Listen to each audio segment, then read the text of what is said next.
Hi, Todd Warren here in the Forecast Center with a look at our weather week ahead. And of course, that week and a half going to get off to a very wet start and potentially stormy start tonight. As today, it's been a mostly cloudy day with lots of wind. You can see the wind gusts across the region in excess of 30 miles per hour at many locations, and this wind is going to continue as we have a large disturbance which is making its way out of the Rockies, and it will move into the upper Midwest here, heading into the next 24 to 36 hours. You can see the snow it's producing up north, and eventually we're going to see the development of some thunderstorms. Storm Prediction Center indicates that there is another widespread area of risk here, and that does include the northern sections of the Arctic tonight. You can see an enhanced to moderate risk.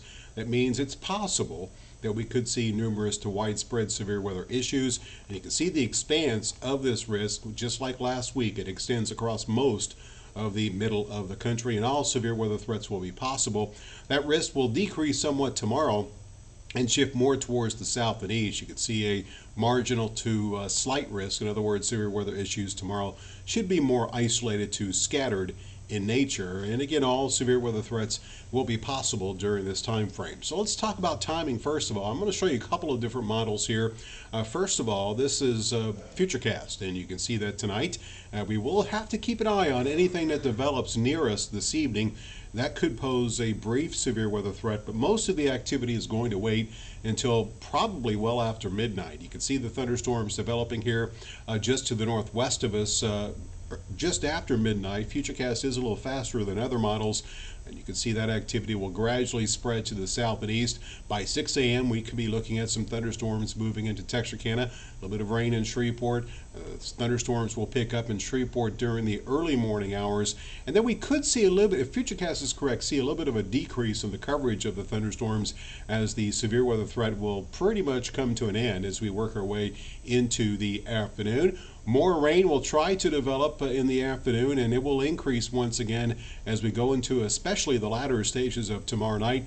But notice the main focus of that rain will be over the southern half of the Arctic, and by Thursday morning we're not looking at much of a severe weather threat, although we could see a few strong storms over the extreme southern and southeastern sections of the area. That off and on rain will persist through Thursday, and we probably will see the fairly persistent rain linger into Friday as well. So again, we have two issues: potential for severe weather tonight, tomorrow morning, and then lots of rain over the south as we look ahead to tomorrow night and Thursday. Now, another different model here. This is the HRRR model, and this is only going to go out through tonight. But just to make a point, again, most of the severe weather, the best chances will be tonight, and you can see the HRRR model rather limited here, obviously, for the afternoon. It doesn't show anything popping up here in our area this evening, which would be good news. And then as we progress our way past midnight, you can see things still rather benign at 1 a.m. As we work our way towards 3 a.m., you can see those storms just starting to develop just a little bit to the north and west of us. Those storms will increase in coverage and gradually move into the northwestern sections of the area by 6 a.m. tomorrow. So the HRRR model quite a bit slower, and of course these could pose a risk for severe weather, large hail, damaging winds, as well as a few tornadoes. Speaking of tornadoes, here's that rotation potential. Again, this only goes out to 6 a.m., but you can see these storms should be ongoing fairly nicely by then in terms of their intensity, and you can see the HR at the very end of this does show the potential for some rotating storms very close to the western edge of the Arctic, so that's something we'll be watching for, especially early in the morning. Here's the rotation potential displayed by FUTURECAST, and you can see that not really very strong. If we were going to have stronger tornadoes, we would be seeing more red and blue in this, but we're not seeing any of that for the most part. So the risk of seeing the bigger tornadoes looking relatively low, but it's still possible we could see a few tornadoes in our area, again, very late tonight into the morning hours tomorrow. Now, another issue is going to be the potential for heavy rain. And this is 4 days worth of rain from the longer range version of FUTURECAST. And again, where the storms are strongest tonight, a good inch plus will be possible over the northern edge.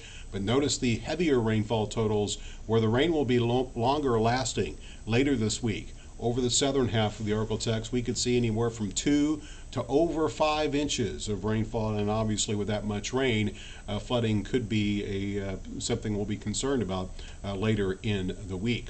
Now, longer range, it looks like we're finally going to see the persistence of the severe weather finally stop, as what's going to be happening is this big upper level low is going to move towards the north and east. We'll see that persistent rain for a few days, and then notice the ridge starting to develop here over Mexico. That ridge is going to eventually move more towards the east and kind of settle over the southeastern sections of the country.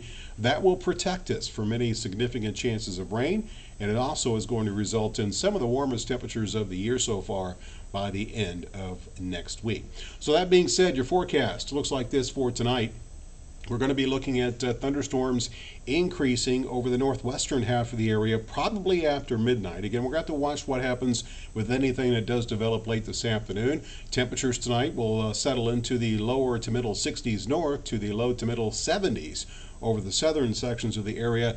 And tomorrow, we're looking at thunderstorms likely, again, severe possible, mainly in the morning, as we'll see daytime highs mainly in the 70s with a few 80s, where that rain begins much later over the southeastern edge of the Arctic. 84 degrees for the high temperature tomorrow in Natchitoches, and you can see normal for this time of year now up to 75. So most of the Arctic should see more normal temperatures for the day Wednesday.